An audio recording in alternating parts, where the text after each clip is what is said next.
What is this? Huh? OMG. What is the Berkshire Beat?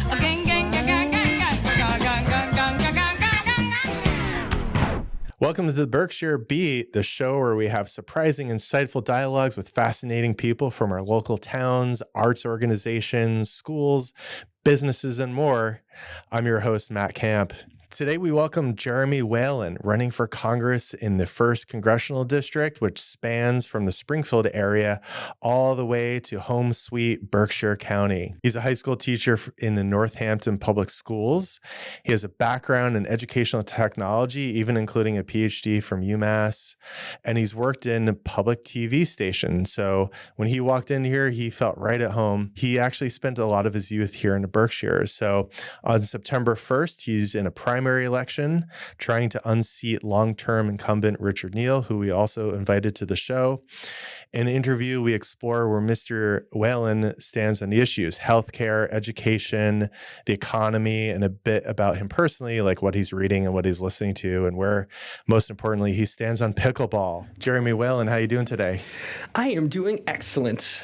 Community media stations. This is where I got my start in a lot of things for communication media production. So it feels home. I love seeing the setups and the new spaces in the way that you're innovatively doing things. So shout out to Sarah, shout out to CTSB, and appreciate being here. Thanks. We appreciate you being here. And I know it's been a lot of hard work to pivot the station and launch a new radio station. So Jeremy, you're running for Congress. Why on earth would you want to do that? You know what? I ask myself that a lot, but I always come back to the point where I'm having a blast, and we're doing it for the right reasons, and we're doing it authentically. And to step back a little bit, I'll give you the short elevator pitch, is that for the last 11 years, I've been a high school teacher. And I dedicated my life to public service in a way that my parents did as well. They were both teachers. And I found myself going into the classroom in 2016 and staring a lot of vulnerable people in the face, vulnerable kids. And that's my LGBTQ plus students, my Black and brown students, my students of lower socioeconomic circumstances. And I had to tell them that this isn't the way that the world works. We're going to get through this. We're going to do it together. And I can protect my classroom and my family and my community. And we got each other's backs here. And there was a collective sigh of relief back then. I got a lot of calls from home thanking me and students messaging me. And in the back of my mind, I'm going, how the heck did we get here, and who allowed this to happen? But at this point, I'm working on my master's. I'm taking care of the things that I can take care of. And I said, the powers that be are going to get us out of this situation. And spoiler alert, no, it did not happen. And things just got worse and worse. And I found myself in that same situation in the classroom in 2024. But this time, we weren't talking about the incompetencies of the first Trump administration. We were talking about a concerted effort with Project 2025. And we weren't talking about the same revolving door of people. We were talking about individuals that stood by his side and will rubber stamp anything that he wants to happen. And I went in knowing that, and I said, we're going to get through this, did that same pep talk, and silence, crickets. And the students just kind of shrugged their shoulders because we've normalized all this. And I couldn't sit there anymore and say that the opportunities that I was afforded in the generations past were the same ones for my students. And it just kept on nagging at me. And one of the things that happened was I started writing a book, and I got into the prologue of it, and I was like, what is this going to do? Strongly worded things. We need action right now. We need people that are going to stand up. It was Democrats are weak, actually. That was basically the title, is Democrats are weak, and we don't have any messaging. We don't have any solutions. And I started, as I wrote, to ask why that was. And I started to investigate my own congressman. And at this point, I was bouncing between Massachusetts District 2 and District 1 through those 11 years. And in Mass 2, there's Jim McGovern. He's amazing, progressive champion, always accessible. When my students had a question, he would sit down with them. And he's also pushing for an amendment to the Constitution to overturn Citizens United, one of the worst Supreme Court decisions of all time, which essentially said that corporations count as people and they can give unlimited amounts of money, and it permeates all decision making on the federal level and even into kind of state at this point. And all of that was kind of coalescing in a way that I started to investigate, because I have that background. At this point, I finished my doctorate, and what do you do when you, Matt, like, what do you do after you dedicate your life to investigating things? You start to keep on doing that. And I found that percentage-wise, our current congressman is one of the top recipients of corporate money, and it couldn't be more stark of a difference here. And so I said, what happens when you take all that money? Well, it's no secret that the current congressman is just not visible in our district. He hasn't had an in-person town hall since 2017. He's refused multiple asks for candidates forums, one in Pittsfield, for instance, that happened in April, another one in Springfield in his own backyard. He's kind of pointed fingers and said, I'm not going, this is unfair. All that to say, the lack of visibility, the lack of accountability, and quite frankly, the lack of caring at this point. And so I raised my hand and I said, what does it take to do this? How do you actually make this all work?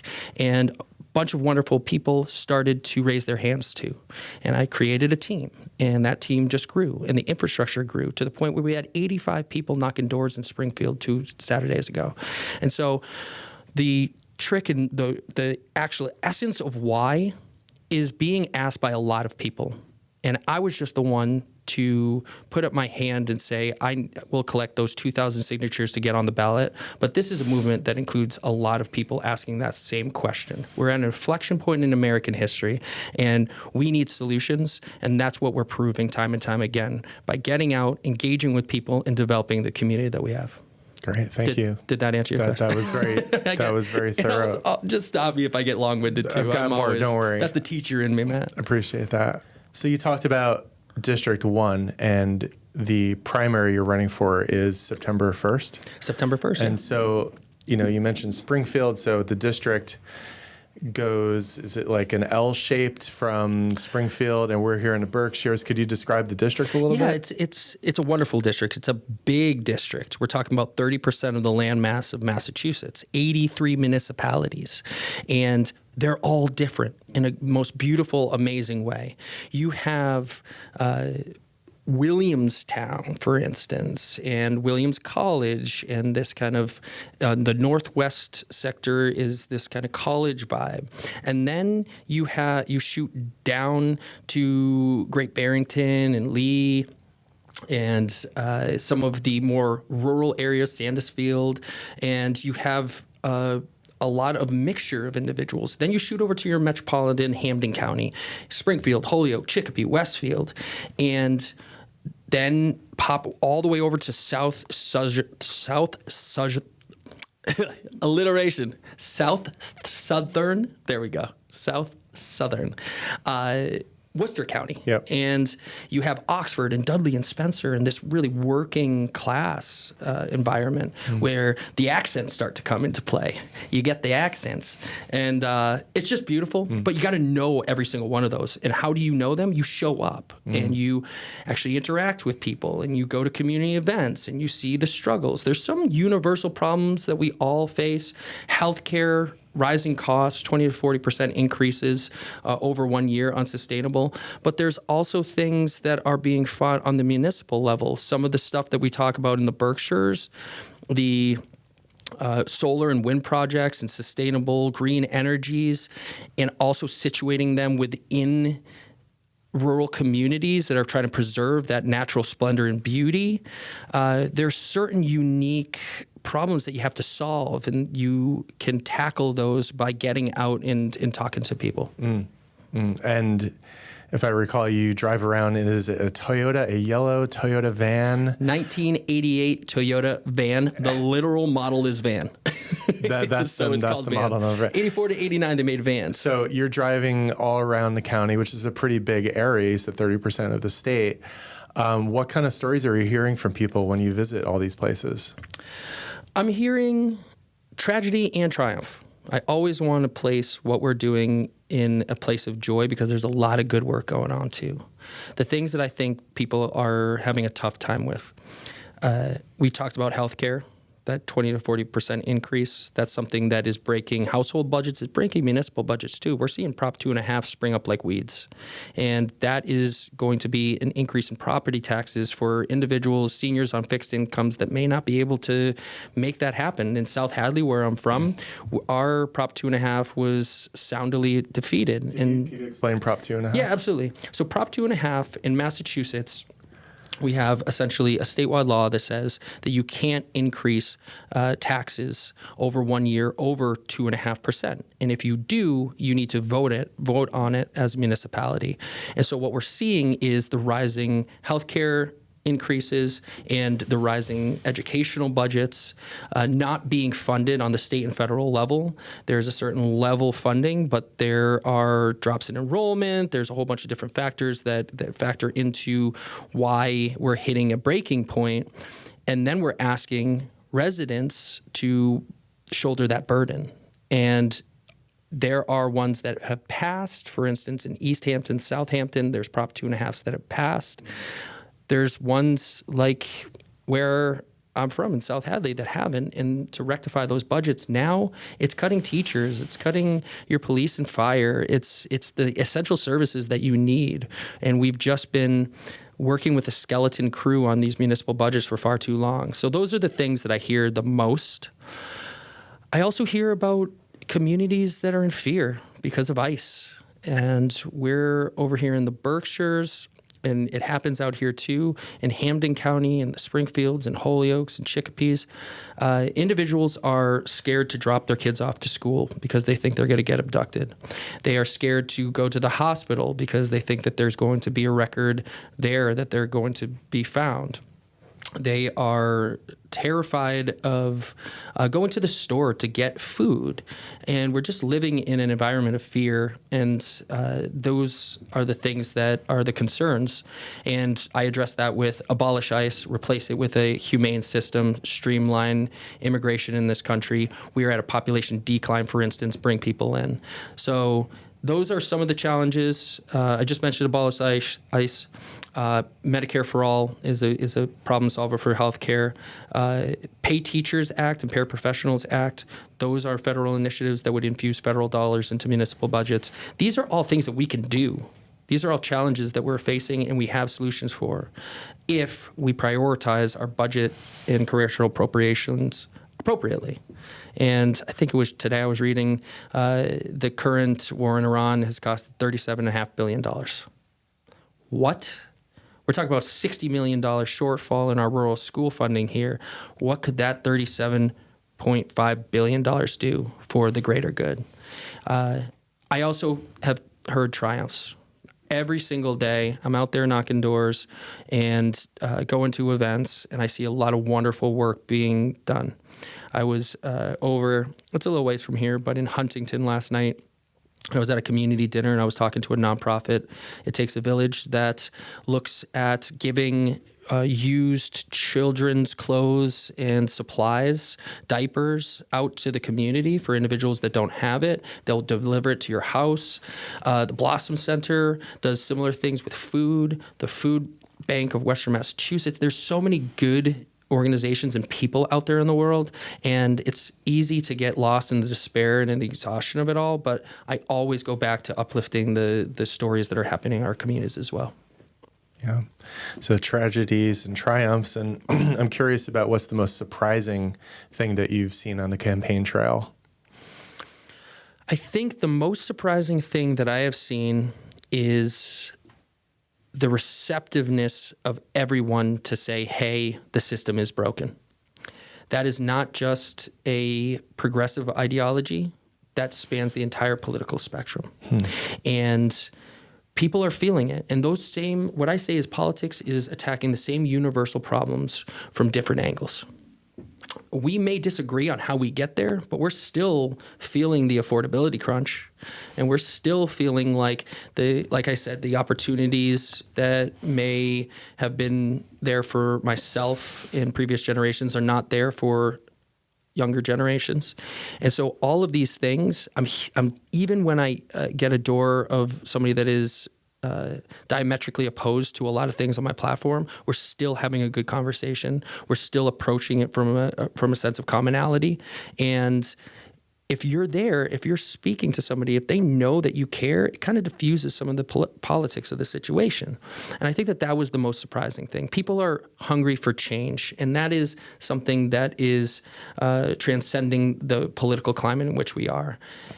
And the other part of that is if we can bring together everybody as a community, then a lot of what we are told to think of from giant conglomerate media centers and the narratives that they push on us, that kind of dissipates, to be honest. And you can get people together if you have a shared experience, and it's actually a pretty beautiful thing.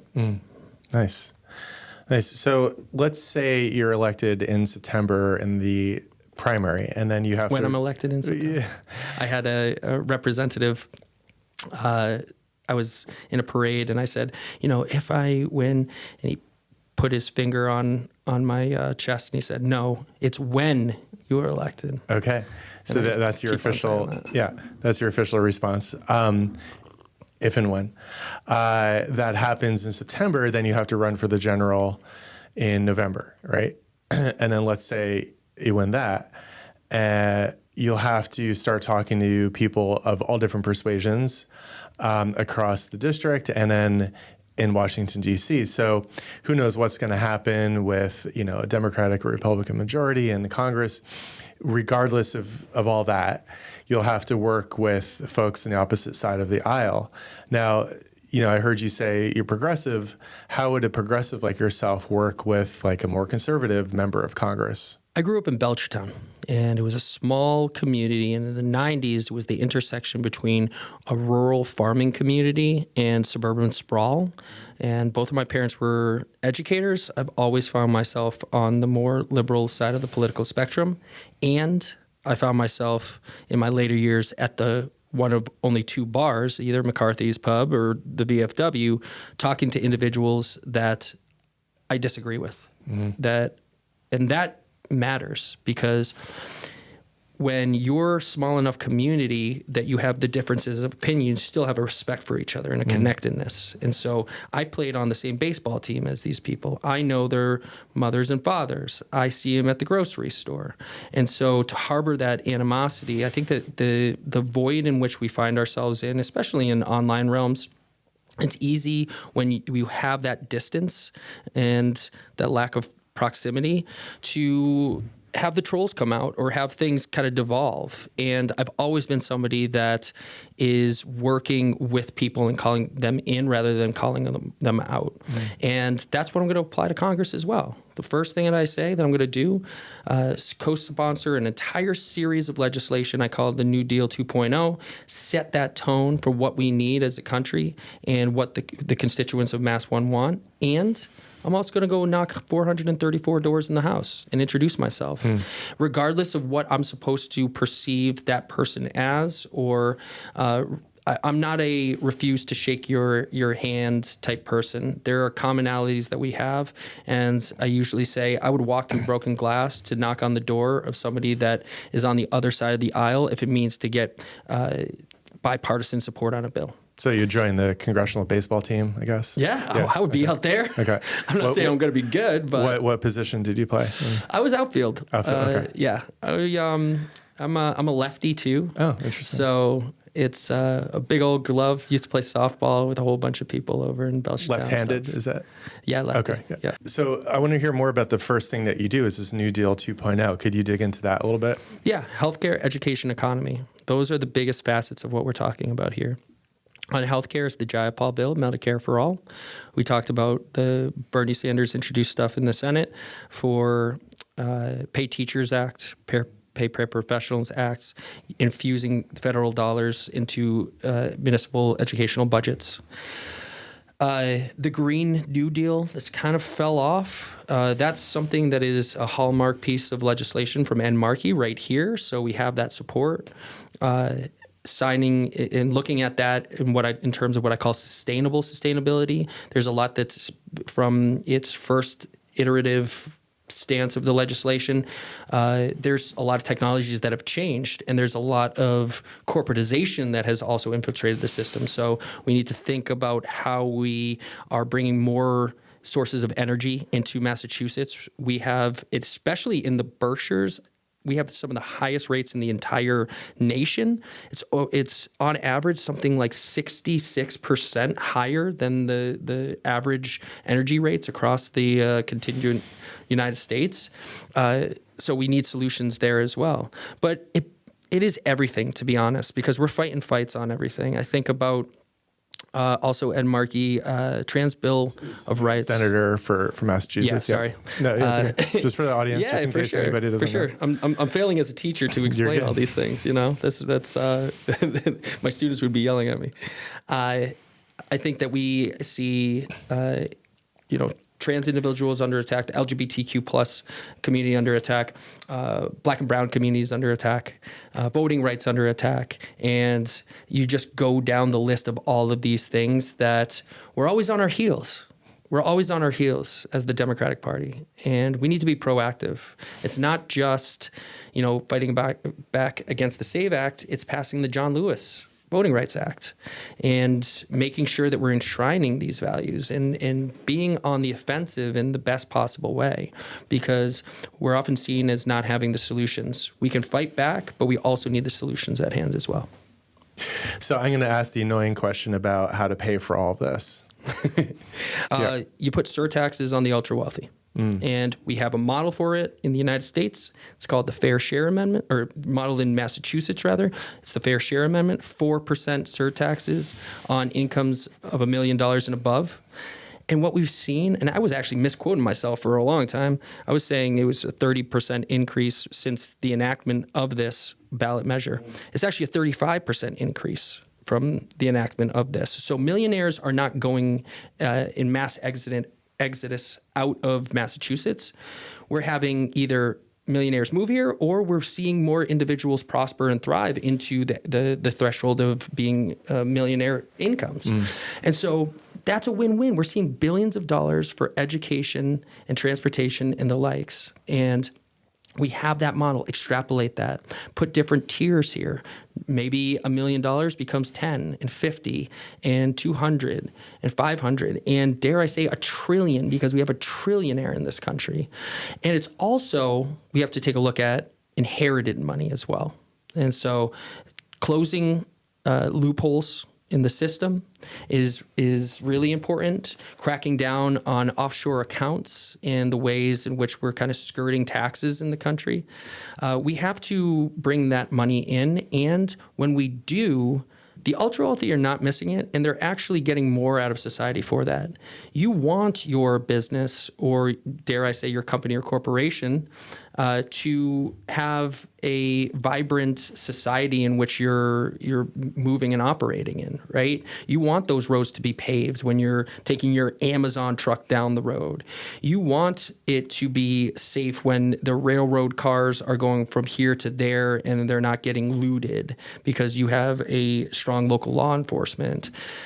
All of these things are needed for a functioning society we can have and we can actually prosper and thrive with by taxing the ultra wealthy. And we're not talking about things that are unprecedented in American history. I mean, just go back to Reagan and look at the actual graduated tax brackets that we had there.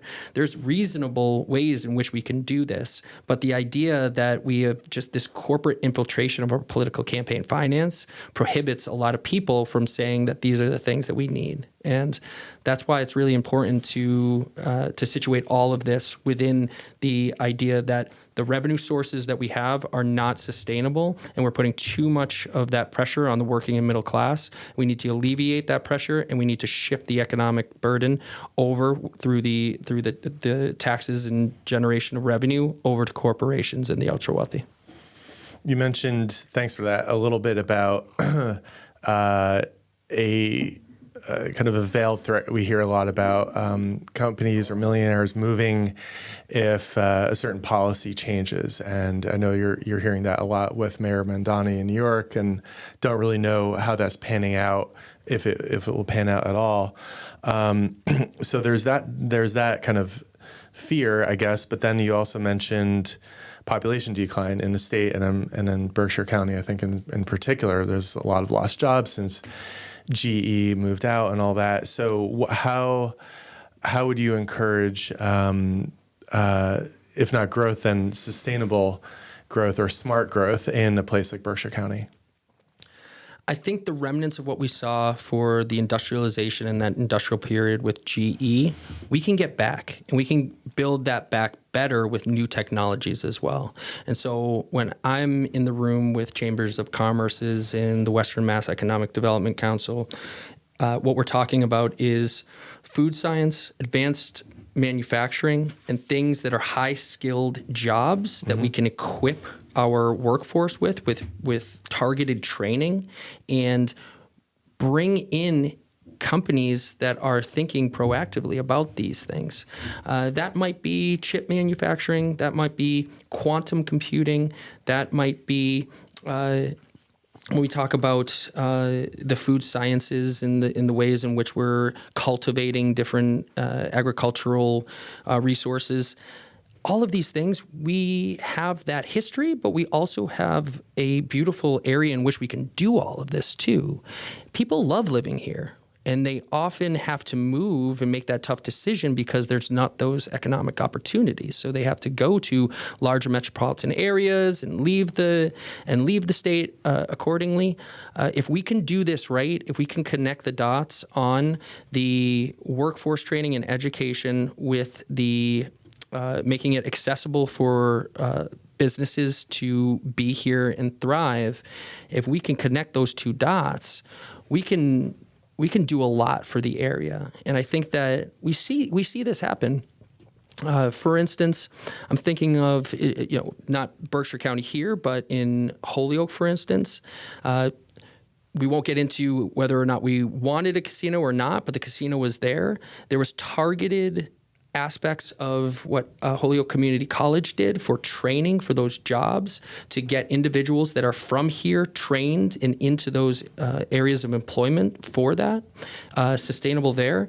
I think about cannabis when it came in, looking at the ways in which we created associate degrees for individuals to get the actual training and expertise within a new field. That's innovative thinking on training and education for things that are coming down the pipeline. And if we're thinking about ways that we can get ahead of that, get those individuals that are here trained, bring more people in to train them, and then they want to stay here because it's such a beautiful place to live, those are the ways that we can keep on building back our industry and our economics here. So I'm hearing workforce training, partnering with colleges and universities. I want to ask you the big AI tech question in a minute. Oh, yeah. Because we're kind of going in that direction. But before that, I wanted to hear your thoughts on transportation, because a lot of organizations I'll engage with and just individuals, citizens, anybody, access to transportation is an issue around these parts. So any federal solutions that you might encourage if you were elected? Yeah, so we have for decades heard about West East Rail, and it's one thing to appropriate congressional funding for a project like this. It's another thing to actually see it all the way through. And I'm sick of talking about it, and I want to actually see it come to fruition. The good news is that plans are getting finalized. It's called Compass. It's the kind of west-east and north-south that we're looking at. We desperately need it. It's a great way to connect the major metropolitan areas. We do have bus routes that have been going from Berkshires to other areas. I believe it's Pittsfield to Northampton, for instance. It's called Link 413. That is a good step in the right direction, but in order to get people moving fast and efficiently, we need to have a robust infrastructure of rail here. I would love to see high-speed rail. What we're talking about is the development of antiquated systems where even if you wanted to still take a train that connects, for instance, Pittsfield or a Great Barrington to Springfield or even Boston, it's going to take hours. You can't make that your place of employment because it's going to take you all day to get there, all day back. And so we need to the solutions here, high-speed rail, and thinking actually critically about following these projects through. We also need to think about increased routes of buses. Microtransit is an interesting piece of this. It's looking at almost kind of a public Uber. There's no Ubers out here. You can't get one. You can't even get one in Pittsfield. I was talking to an elected official out there, and even in the more dense areas, dense populated areas, you can't. And that's a problem. It's a problem for a lot of seniors on fixed incomes, the elderly getting out, individuals that have accessibility issues. Just in general, it's hard. We're a very car-centric district, and to have those opportunities is good. On the opposite side of that coin, we also have to think about protecting ourselves from the minute that is all up and running, Boston money coming into the district and inflating housing prices and pricing individuals out for what we see as, comparatively speaking, across the state, more moderate prices. I know that things are unaffordable across the board, but compared to the housing prices in Boston, for instance, I would hate to see what to some degree happened in Worcester, where as it gets developed out, there's a gentrification and there's also an increase of housing prices that are, if you're here for generations, you can't survive in your own community. So we have to think about the ways in which we can protect from that as well. Yeah, maybe some kind of like first home or second home verification, or a statewide version of like a congestion pricing where you have a certain limit at your commute. I don't know. I'm just throwing things out where it's been done in other districts, municipalities, where you could have good transportation, but also, have some safeguards against rising housing. And as you're saying this, I'm like, can we just ask Claude what they think about, how to solve all these problems, or ask your favorite AI?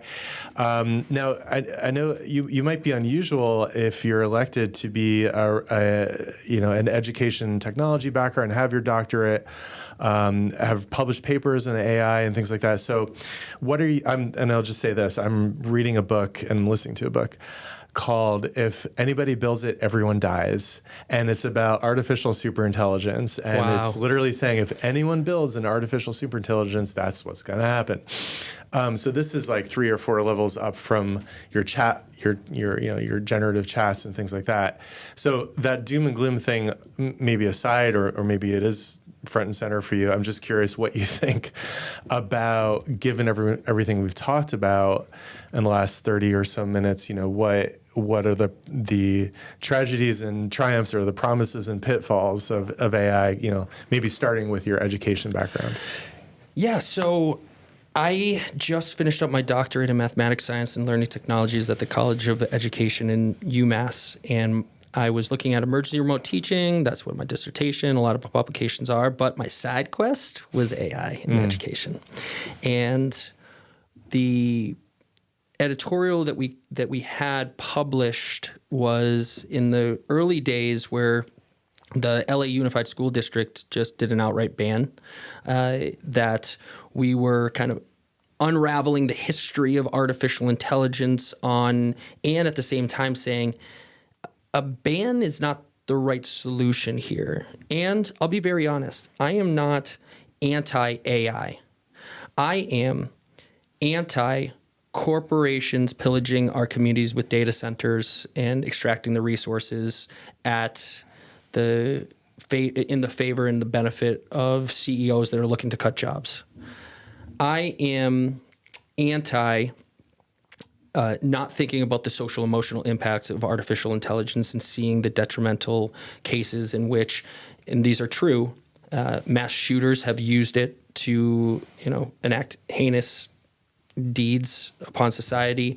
Individuals have taken their own lives after talking and developing relationships with AI. All of these things are a part of an entire tech culture that says move fast and break things. But when you're breaking lives and you're breaking municipalities and you're not thinking about the consequences and repercussions, you need to have guidelines and restrictions and safeguards in place.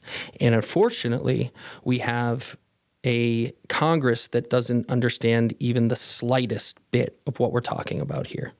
I always go back to the TikTok inquiries, and we're talking about individuals that don't even know how to log on to. This is when Congress held hearings about TikTok and like the Exactly. sale Exactly. of it because a Chinese parent company owned it. And then you're saying something about the members of the Congress themselves asking about. Fundamental things like how does Wi-Fi work? Okay. And I they- get that they're very complex things, Yeah. but they're not in situations where they are fully understanding the consequences and repercussions of what we're talking about. And that's a problem. Yeah. When you're 70, 80 years old and you don't interact with technologies in the same way that a lot of us are experiencing now, you're not going to understand the same concerns. And that's where my not only doctorate in the academics, but what I taught in the classroom, and even before that, was communication, media production, all of the things that we're talking about. Really heavily reliance on how we can ethically use technology for the betterment of society. And when it comes to artificial intelligence, I see that as another tool in our toolbox, but we can't let it become some monstrosity, and we can't let and just anybody be using this, especially considering the circumstances that we've found with the ways in which it's being used. And I think that the ways in which we can limit that and put safeguards, first off, AOC and Bernie have Bernie Sanders and Alexandria Ocasio-Cortez. They are looking at a data center moratorium. I think that that's appropriate. We're seeing, like I said, water resources, energy resources being sapped from towns and cities and going towards the creation of huge data centers that are creating algorithms to essentially take jobs away. And in New York, I think they just put a moratorium on AI super data centers. They're really big ones. Would you support something like that? Yeah. And in fact, we saw it in Westfield. There's a proposed data center there. They're currently looking at moratoriums there. In Holyoke, they just put a ban. And these are things that are on the municipal level being thought about. We need state and federal initiatives that create a blanket of protections for the individuals that we're talking about.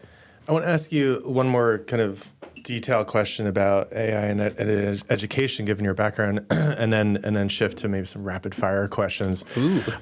So what is a promising practice you've seen for AI in education in the classroom? I'll give you a personal example.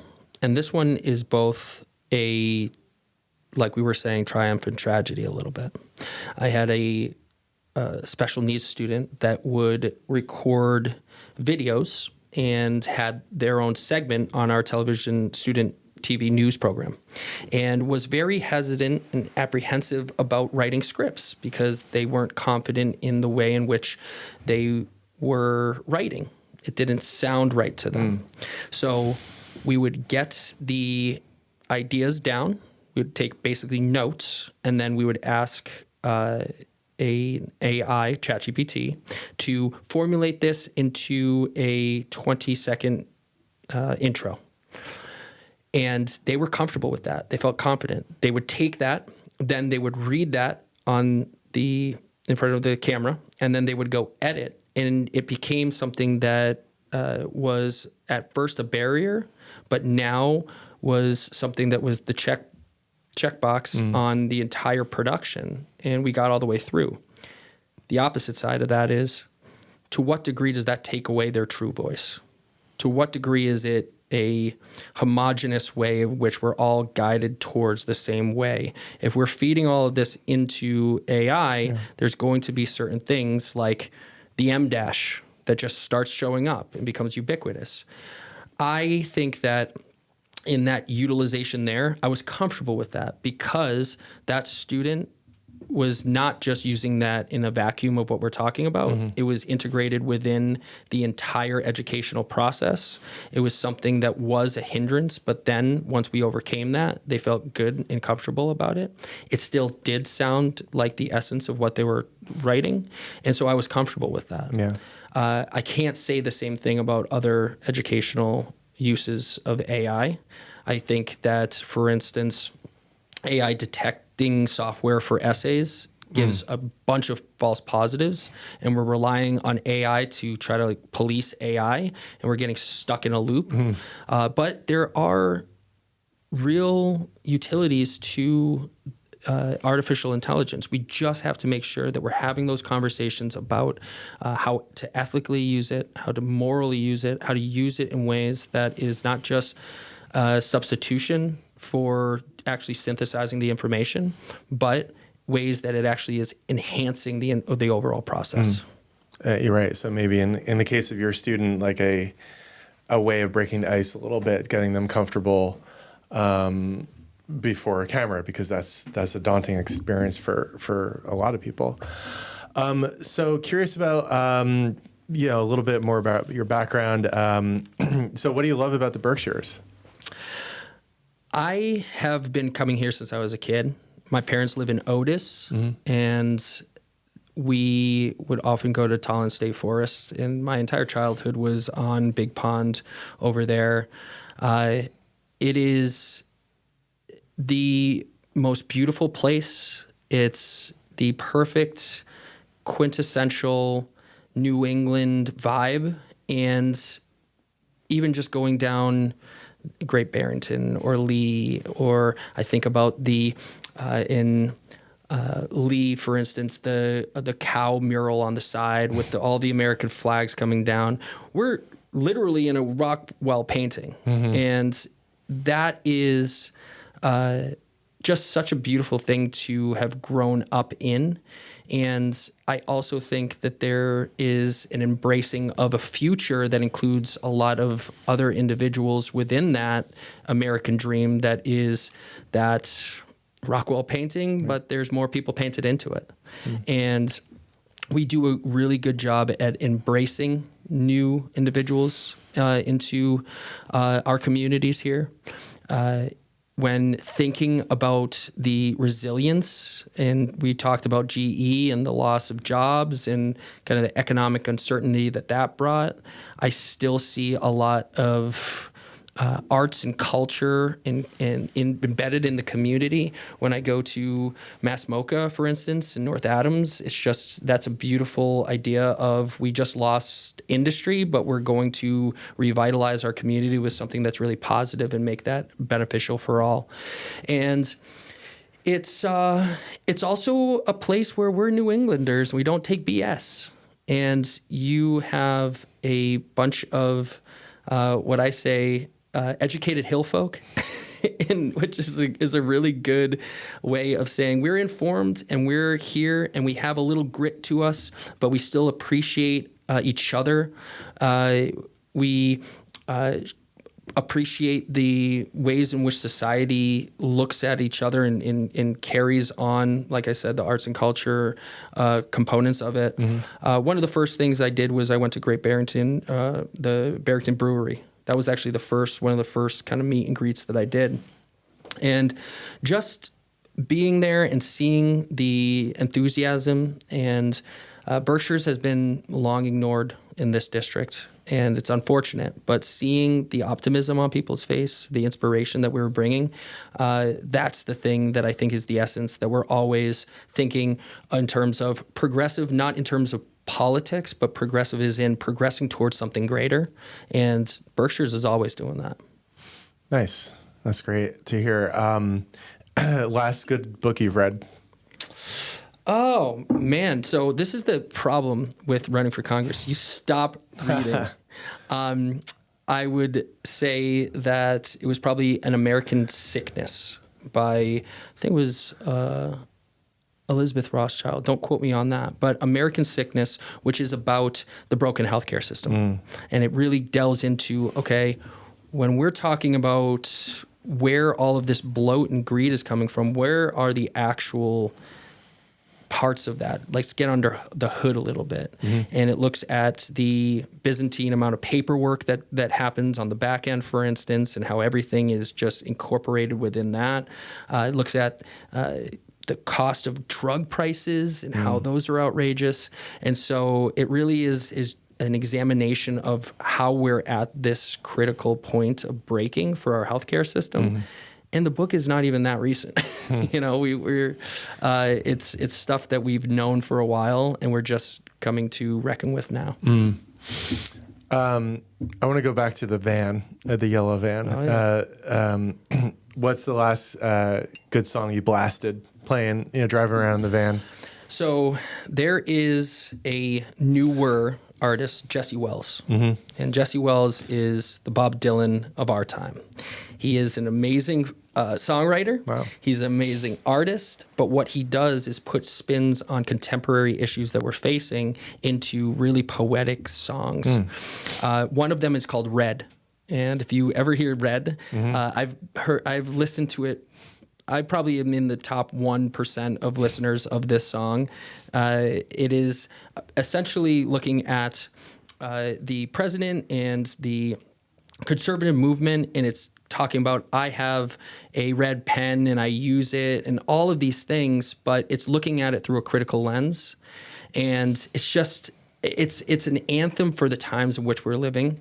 And I'm trying to think of the actual lyrics. It says, when the war gets here, we're all gonna hold hands. All the Baptists and the Catholics, all the Marxists and the fascists.